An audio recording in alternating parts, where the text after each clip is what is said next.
All right, looks like we're okay on YouTube. So thank you everyone for joining me. And this is the Free Time Mastermind podcast. And Shante, on a scale of 1 to 10, one being it absolutely never happens, and 10, it happens all the time. How many times do people either misspell or mispronounce your last name? Ooh, okay. I'm gonna be dramatic. A 9 or a 10. Yeah, I I bet. have people I know who still don't know what my last name is. Like, And in past interviews, I watch the host and they'll stumble on it. And they do good. I think they do okay with the first name. So it is Shanti. Is that correct? Is yeah. that the best way? Okay. Because I'm from the South. So we'd say Shanty, that would be my, gut way to say it. But I know better. I have to polish it up a little bit. And the last name, Hershenson, which Yeah. which is such let's be honest, it's an unusual spelling. Unusual way. And so I went to high school and one of my teachers had a very unusual last name. And he said there was actually only 6 people in the country that had that last name and they're all related. So is that the same with your family name too? Ooh, I don't believe so, but also I can't confirm otherwise because I have actually met people on the internet who share my last name, and as it turns out, we're related. Oh, So that's happened twice, both times distant relatives. So it's hard to know. But I'd say like probably more so than like the average person with like the average last name. Like we're all connected in some way. that's incredible. Well, and of course, the big thing that people love to get you on the interviews about is because of the volume of books. Well, two things really: how early you started, which was sixth grade, you published your first book, and then the sheer volume. So you've written over 30, published 21, just got a brand new book out in December, which we'll get into. But I think some of it, they're missing a little bit of the source story. So obviously, first and foremost, I know personally as a writer, the only way you're able to do that is because you have very good productivity skills. It has to be. So I don't even have to ask that Mhm. question because I know. But what I will ask though, when you do set goals, is it daily and do you go by how long you sit in the chair or how many words you produce? In other words, what metrics are you looking at when you know you've had a productive day? Yeah, so I am daily and I measure it by words, meaning there are times when I'm done writing in 30 minutes and there are times when I'm done writing in a couple hours, depending on not the volume I'm writing, because typically, I'm actually not typically, like generally, I am writing the same amount every day. I've written 1,000 words a day ever since I was in seventh grade. I've done so through a concussion, through being extremely sick, and it's now because it's been so many years. It's very much just this like muscle memory. Um, just like this is what I do. But yeah, like occasionally I'll have times where I'll finish the 1,000 words in like 30 minutes to an hour because just like the ideas are flowing. I know what I'm supposed to write. And I'll have times it'll take me 2 hours because maybe what I'm writing is more complex. Right now, with the book I'm writing, there's a whole lot of just like really complicated plotting going on, and I feel like I'm untying all of these knots. So it's taking me like maybe a solid like 2 hours of just sitting down at a coffee shop to really get my 1,000 words in. Okay, so you just brought up a great point. So in my books, until I talk about changing locations to be creative. So you and I both know there's the creative mind and there's the editing mind, and we can't let those two people in our brain at the same time. We either have to be in our creative flow or we're looking at our work and we're making corrections. So sometimes I say, have a place where you write and have a place where you edit. So do you kind of separate your behavior by location as well? Actually, I've never thought of it like that, but I do because typically there have been some exceptions because just depending on the book. I had with the book I just published, I had a moment where I was like, you know what? Like I'm just gonna do my 1,000 words and then I'm gonna edit some chapters.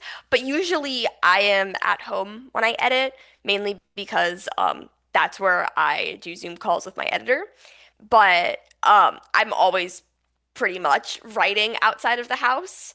It depends. Occasionally I'll write in this room right here, but for the most part, I'm going to coffee shops, I'm going to cafes, I'm like sitting down with a drink and just getting the words in and then going home. So are you just faced completely on, so I assume are you writing on paper or are you typing with a I'm pad? typing. Okay. All right. Perfect. Because, I talk about that, all the different, different ways you can do it. So is there any people watching going on that helps with character development or you're there? Because there's really a couple of different strategies. So me, um, for some reason, if I go into an environment that's very busy, I can still write, but I'm tuning everything out, and the noise and the bustle are almost like background music in a way. So it's like this droning sound, but I'm not because I'm a business writer and I'm nuts and bolts. I'm not doing observational. So how much are you sitting there watching people creating backstories and plot lines, and eventually somebody who came in for a latte is going to end up, some version of them is going to end up in a book as a character? It's definitely a very subtle process. I'm not like sitting down and actively thinking of like, ooh, I wonder like if I could put this person in my book, or I wonder like what's going on. But rather working in coffee shops, I get to witness all kinds of crazy interactions and I get to overhear interesting conversations, and then I think subconsciously that ends up getting worked into what I'm writing. So, and I really didn't have this as a topic that I wanted to get into, but I've talked several times on the podcast that when I took the RADS R exam, I found out that I was way deep in the Asperger's spectrum. And what I discovered is because I was kind of mimicking behavior, I was having to watch people to figure out what to do because obviously what I was doing was very different and creating too much attention towards myself that I didn't want. And so it caused me to have these observational skills that other people don't have. So you think of somebody on a spectrum as being socially inept, but actually I went too far in the other direction. Like I have can really see more things going on because I had to tune up. So do you have any skills like that or do you use anything like that in your work? Yeah, I'm definitely very like observational in real life. And I think that definitely sort of goes into like writing these characters. And like, I mean, occasionally, like the really funny thing is that my characters in my books absolutely overthink a whole lot, especially with the book I'm writing right now, where I've had these like multiple paragraphs of the character like analyzing the other character's behavior. And I'm like, wait, like, I don't know if anyone's gonna want to read this other than me. That's interesting. That's it. So do you start to develop a character? So let me ask it this way.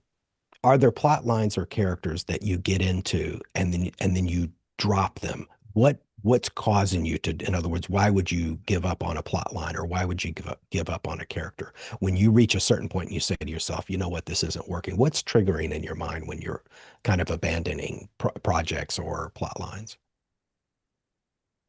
So I don't necessarily abandon like full projects. That said, I've absolutely had certain ideas within the book, and maybe I've started them, maybe I haven't. And ultimately, like I've just realized it doesn't really fit like my end goal. It might be really exciting to write, but everything else I'm kind of building around the story doesn't really fit. Occasionally, like what will happen is I'll have this idea of like how the character is going to behave in this situation maybe, or how this is going to play out, but then everything around it as I'm writing I start realizing like wait, like in order maybe for these characters to have a deeper bond, like I need this to happen a little bit more naturally. I need this thing to happen and this thing to happen, but then that will end up getting rid of this other thing that I thought of. So really it all comes down to like how this like puzzle piece fits with the greater story, and whether or not it's going to like benefit it, or whether or not it's going to be something that like might be fun to write but also maybe won't really fit in this story. And that doesn't mean like it's gone forever, because like I've pulled ideas and characters and I put them in other books before. Like, And of course, I'm sure you're very cautious of how that character pushes the narrative forward. So I always think about, and of course, like I said, my stuff is mostly nuts and bolts. But when I do, kind of engage in story time, I have to make sure that it's pushing the whole point of what that particular chapter is about. Now, your latest book, which congratulations on that, by the way, it's number one. I had the category memorized and I just wiped it out, but is a number one new release. And yeah, I looked on Amazon. It's did I see that right? 804 pages. Am I, Yeah. do my eyes deceive me? My gosh. I mean, yeah, let me see it. Hold it up. That's fantastic. I've got some stuff in the way there. Okay. Yeah. Good kids, bad choices. And also, oh, at the top for change and on the back as well. So that, meant to ask you too about your covers, and we're going to jump all over the place, but your covers are phenomenal. I can't say that for I can't say that for the first edition of my first book, and I can't say it about a lot of other books I've seen lately, especially people that are self-published. I really feel like that's probably the number one thing authors get wrong. That's just my opinion. First of all, when did you figure out how important um, having a good cover was? And second, how are you producing such great covers? Because yours are really amazing. You're definitely doing that right. Thanks. Yeah, it was definitely I don't want to say instant, but it was a very quick realization. So with the first novel I ever wrote, that was my first like serious book where I was like, I want people to read this. I want this to be like a big deal. I mean, I was 12 writing this book. I had this whole idea that this was like the next great American novel. Anyways, but as I was writing, I did so much research, whether it was going on Google and researching like book marketing or publishing or author experiences. Like I think I Googled what is it like to be a famous author at one point, and that was part of my research. But another thing I did was I really looked closely at all of my favorite books because my number one motivator was the fact that lying around my house, I had so many books, and this is exactly what I wanted to produce. So within that, I remember really paying attention to the book covers because obviously, like, that's the first thing you see. I know people say not to judge a book by its cover. We all do. And to me, that's like the ultimate like manifestation of like what that my book is. This is like the way you can visualize it. Because in a way, writing isn't visual, it's words on a page, but the cover is how you can like illustrate like almost the essence of the book. So very quickly, I also realized I can't do this myself. I I've actually gotten quite good at graphic design through the fact that I've had to make countless social media graphics in a couple of my book covers I have designed. But for the most part, I think it's really important to hire a professional cover designer if you can, because they have that like That's right. insight into the genre. They know what's trending, they know what does well, and also they just totally know what works visually much better than I do Sure. because the first time I ever designed a cover, there was like so much going on at once. It was bad. Yeah, my first cover, I thought I did pretty good because I use actually a free program called GIMP. It's got a very strange name, but it behaves very much like Adobe Photoshop, which I've used for years. Now I'm no expert and I'm no designer, but I thought, oh, it's nonfiction. I'm not going to have to impress anybody. And I sent it out to some friends to get some opinions.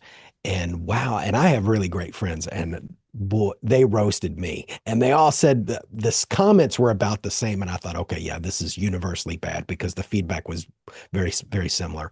And I used a service. I actually went on Upwork the first time. Now, this last time, I just published a second edition of my first book a couple of weeks ago. But I went to Miblart, and I'm going to shoot a whole other video separately about that. Did you use a big service or somebody privately? How did you find your person? Now, you've published so many books. I'm sure you may have even tried several services.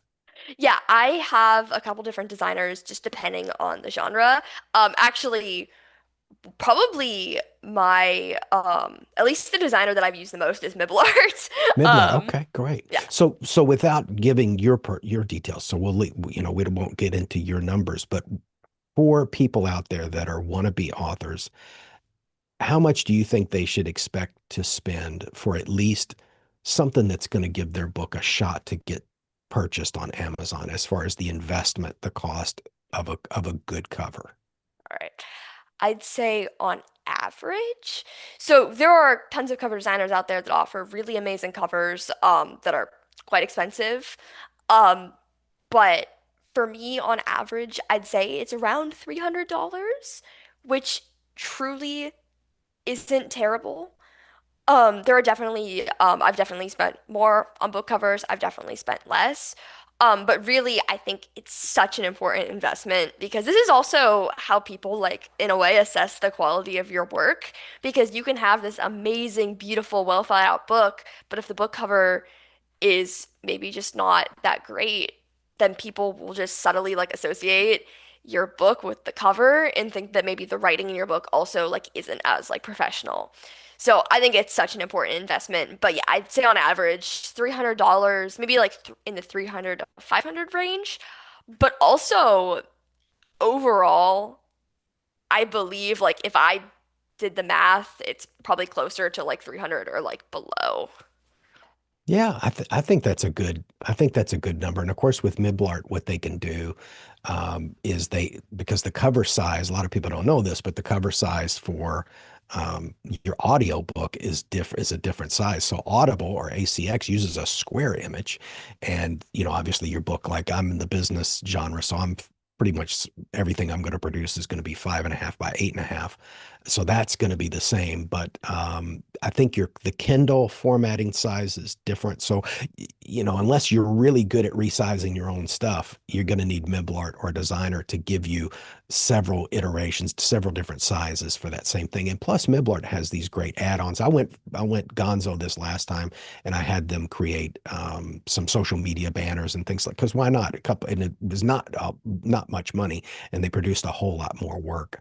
I definitely think it was better than the cover that I got previously from Upwork, even though that person did a really great job. But the difference between the two was on Upwork, I was having to provide the inspiration, and I'm not a cover designer. I don't know what people are looking for. And Yeah. Miblart, that's all they do. That's what I love about them. And obviously, your book covers are fantastic, so it gives them a great opportunity. So now, next question, sort of related to that: what have you found is the best way to get reviews for your book right after you publish? So you just published in December. You've already got a big stack of reviews, but for somebody publishing their first book, they're a complete unknown. How can they get those reviews for that first book? Because I know I look at that right before I buy a book. I look at the cover, Oh the yeah. description, and what are other people saying about it?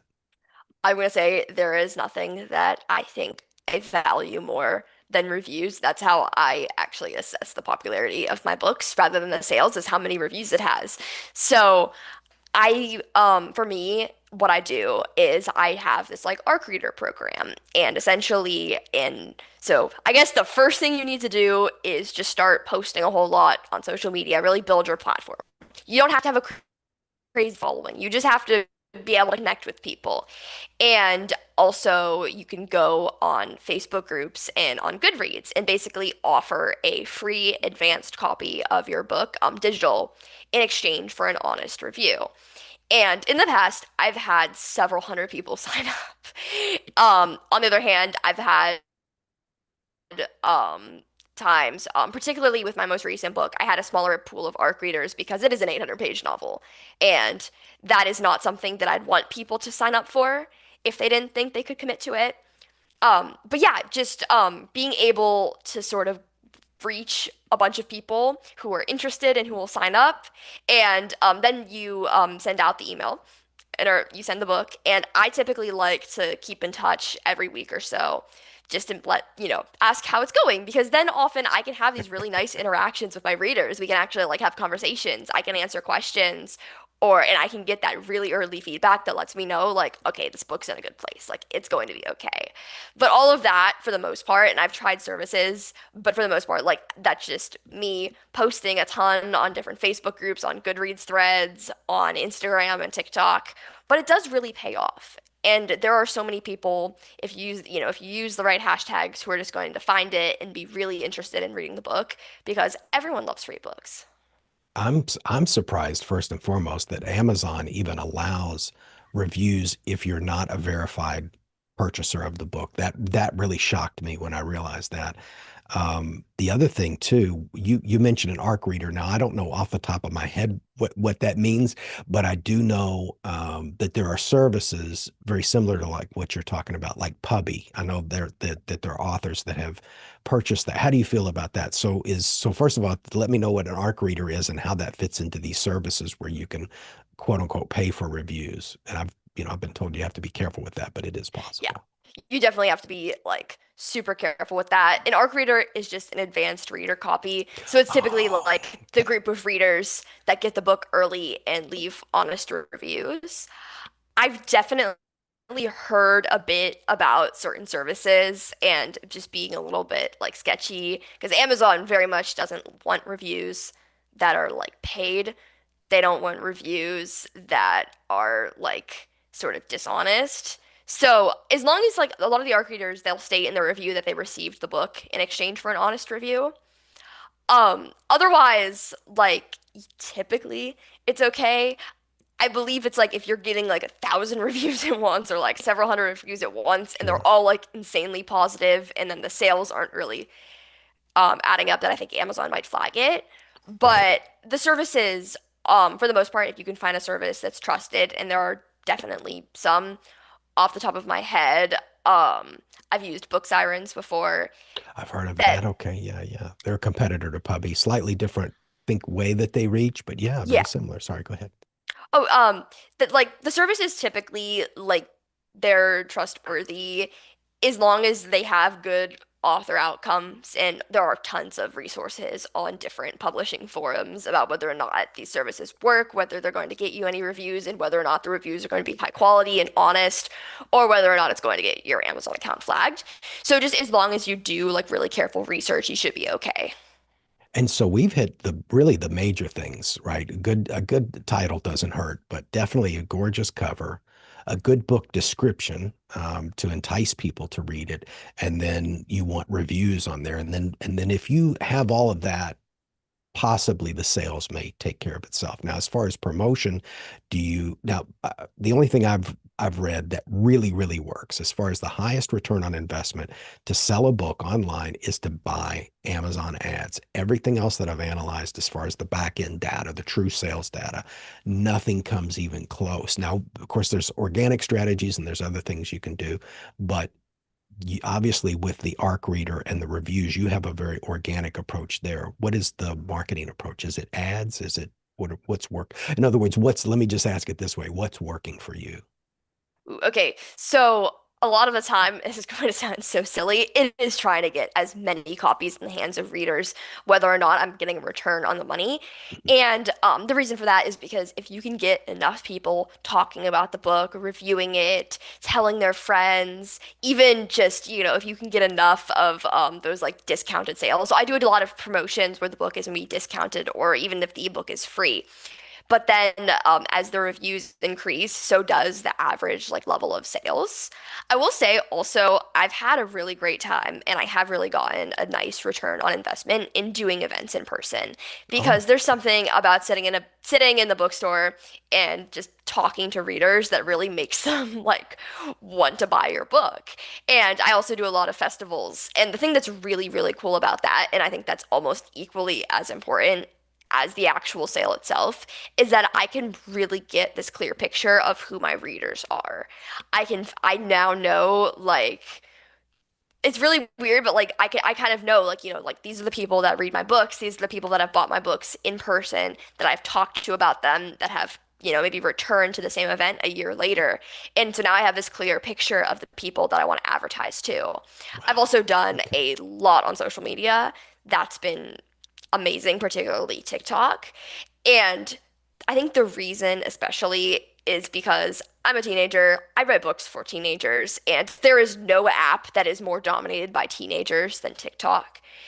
And with that, I can really just directly reach my audience and make videos that like are Sure. silly and trendy and yet are exactly what someone my age would post, and that are also promoting my book to people who are also my age.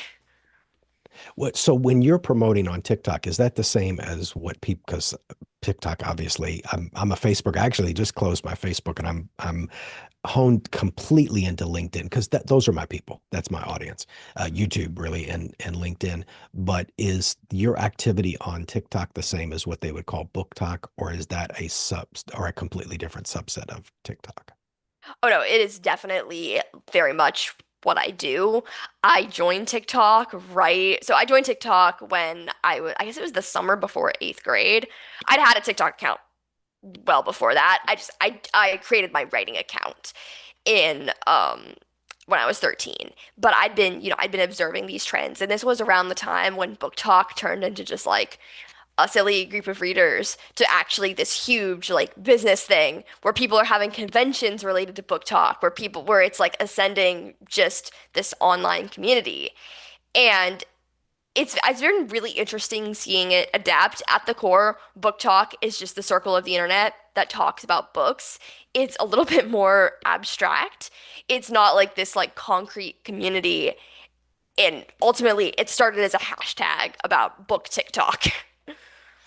So how, and of course, I'm going to lean on Gary Vaynerchuk a little bit for this because he's the one of the kings of social media, and of course, even the title of his book, which was "Jab, Jab, Jab, Right Hook." In other words, you can't sell, sell, sell all the time. You've got to entice, entertain, um, enthrall, intrigue, and then try to sell them something. So, is that part of your strategy? And how do you keep from, because most people when they write a book, the very first thing they do everywhere, buy my book, and nobody's interested in that. We get on the internet to be entertained or distracted. So how do you maximize TikTok without having to be too salesy?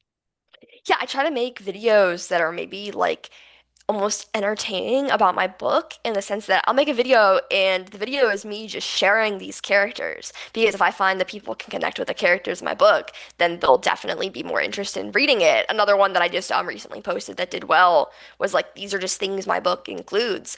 Other times, it's not even talking about a specific book as much as it is sharing my story or sharing writing tips. And if they'll follow me because, oh, they think my story's interesting, or maybe they say, hey, they like the writing tips I share, then that's still a follow in which now someone is aware of my books. And if they like my videos enough, then maybe they'll go and buy one. It's also some just following trends, but using my books. So I've definitely followed a lot of book talk trends where I've used like myself instead of maybe books that are important to me that I didn't write. I'll use books I wrote.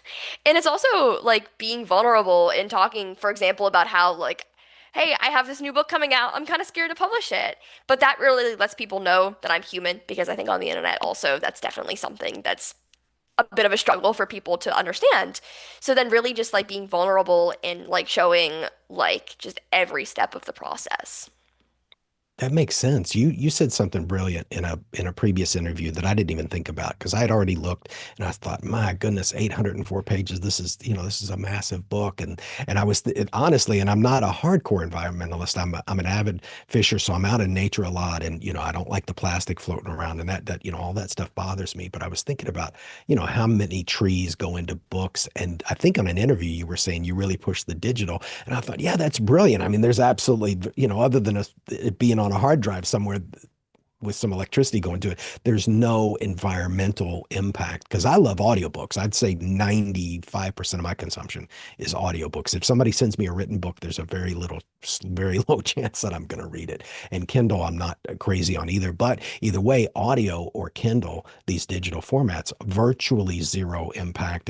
There's no printing cost. There's no inks that go into it. And when you mentioned that, it's funny, as much as I think about writing, it never hit me. And I thought, yeah, I really probably should spend more time being responsible and pushing the digital version. So thank you for waking my brain up to that. Something else I wanted to ask, a lot of people that I know that are very skilled in one area, like a writer or musicians, a lot of them tend, if they have especially really strong skills in one area like you do, they always for some reason want to aspire to something else. So like a famous example was Jim Morrison from The Doors, one of the most famous lead men in rock and roll history.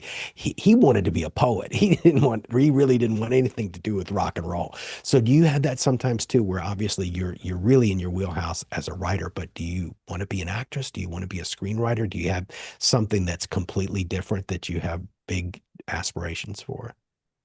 Ooh, good question. I mean, okay, overall, in terms of writing, I want to do it all. I love playwriting, I love screenwriting, I love poetry. I think it would be definitely really cool to see something that I've written be on the big screen. The way I see it is I think it's much more likely some like one of my books rather than I don't necessarily I kind of do, but as a main career, I don't really see myself like in the writer's room. I um I was gonna say that I don't like collaboration, which is not true. I do love collaborating with people. But when it comes to writing, I do really like working my with like by myself first. But yeah, I really in terms of writing, I love every single field possible. I love creating stories. I also and on the completely different on a completely different side, I really love animals. And I think it's not out of the question that not is my main career because writing is the only thing I can imagine myself doing as a career. I have no plan B. But I really love animals, and I think it would be really cool, whether it is somehow through writing, kind of like I've already done, or whether it is maybe opening some kind of like nonprofit, or maybe having an animal sanctuary when I'm older. I would love to like rescue animals. Well, most of the really famous writers I know, they either live in a really swank condo in New York or LA, or they have a big ranch somewhere. So, every writer ends up in one of those two. So you're going to fall into the ranch, because you can have all these great Yeah. animals, and it's that would I be will say I love the city. I can't imagine okay. not living in a city. I think I might end up being the person who has like a very quirky house. I'm from LA, so I'd love to move back to Oh, LA. wow. And has like a ton of animals. Yeah, yeah.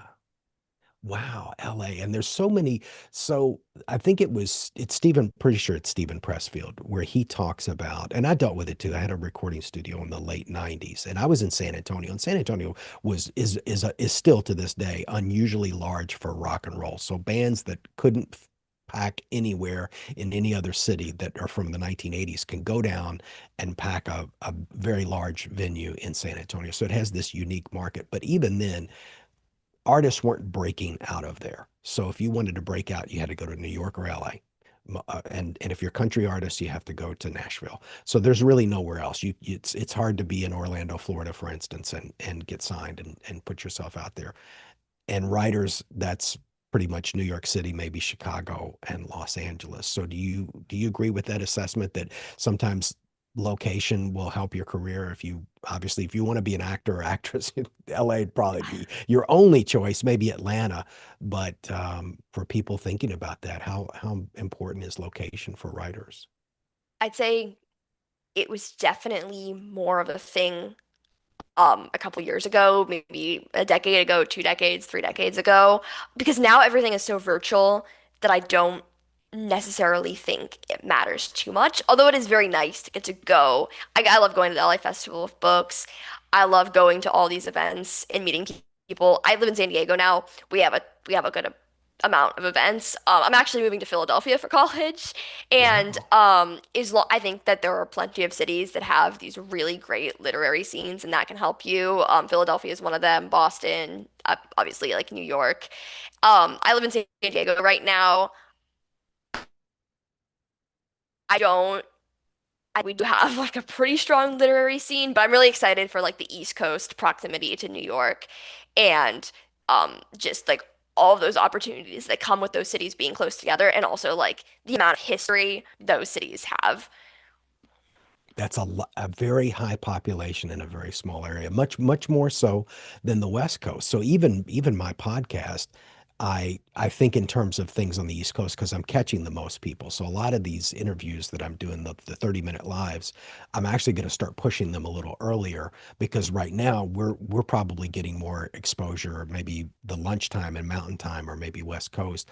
But if I do noon my time in East Coast, that's prime time live viewing for YouTube. So yeah, location has a lot to do with it. And I knew that we weren't going to get to it anywhere near all of my questions, but if you don't mind, I'm going to scroll through because there were one or two that I'm sure we could hit really quick.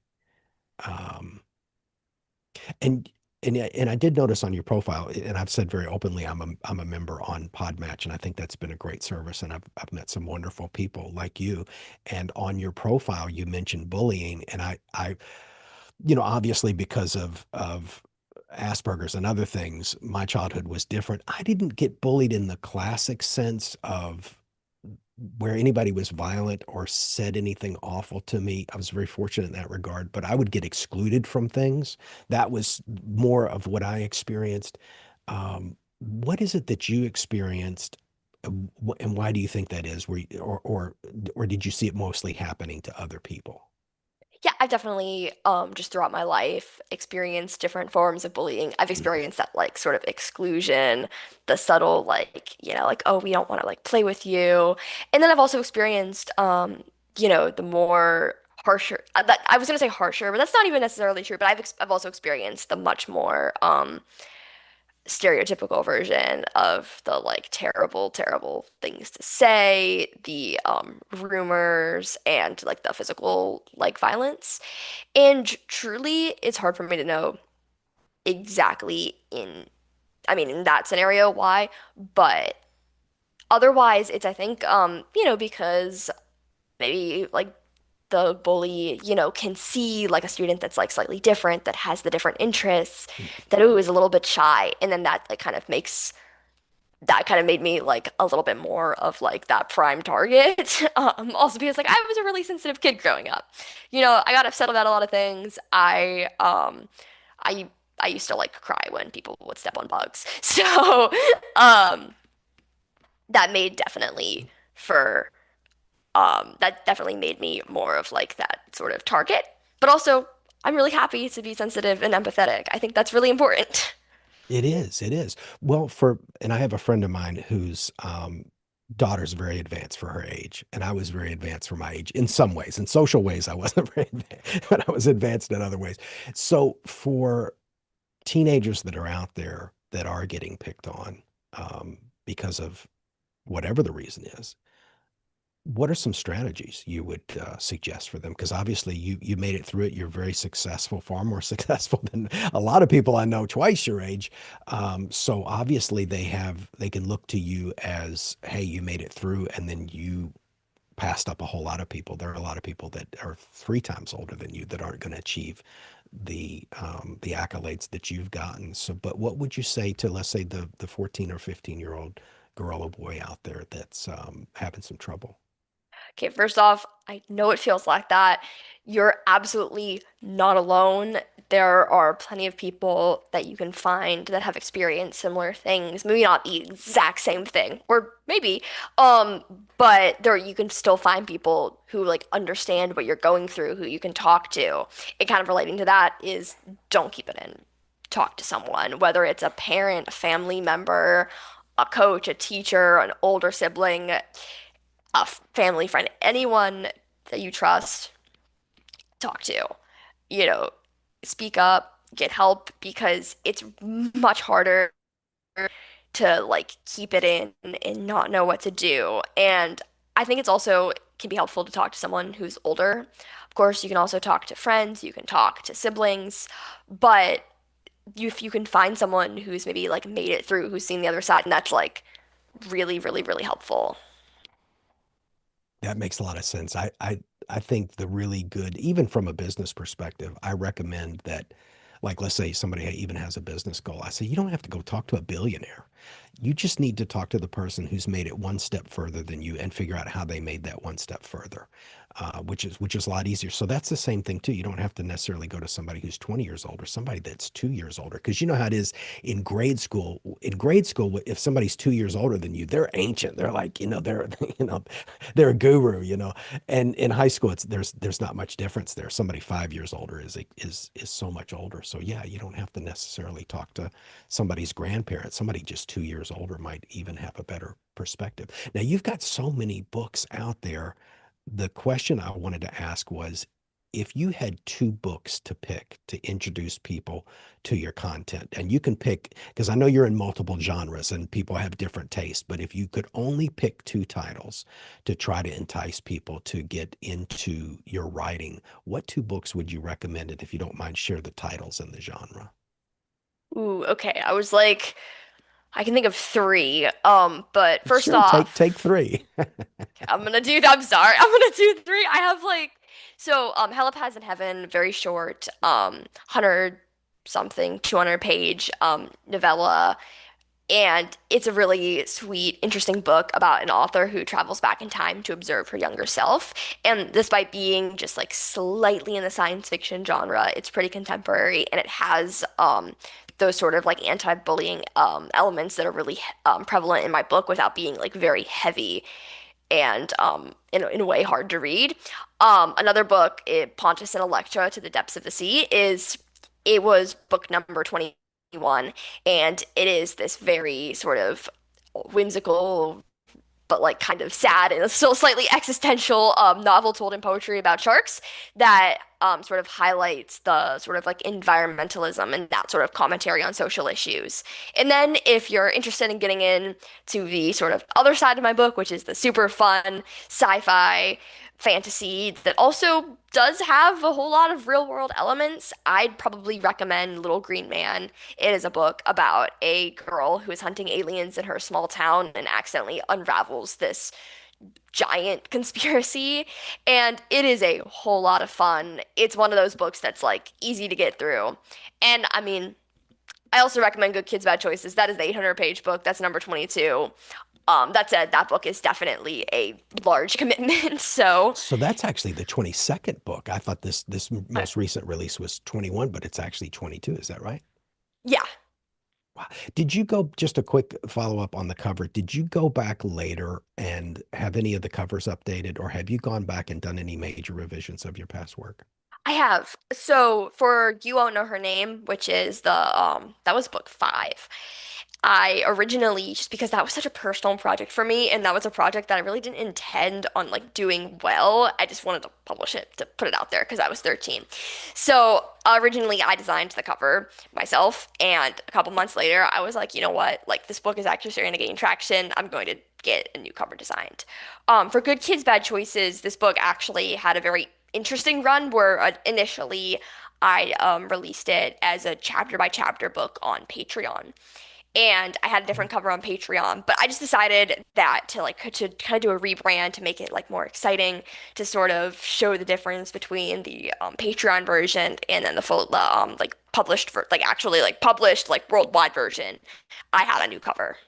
I'm going to put that down because hopefully we can get you in for a full 1 hour pre-recorded. Then, I can go back and because there's so many more questions and you just opened up a whole other box, but I want to be respectful of your time. But I love the Patreon angle. I love really kind of guerrilla marketing and creative ways of getting your work out there. And you've really in tune with how to do that. So I think that's fantastic. Was there any questions you wish I had asked?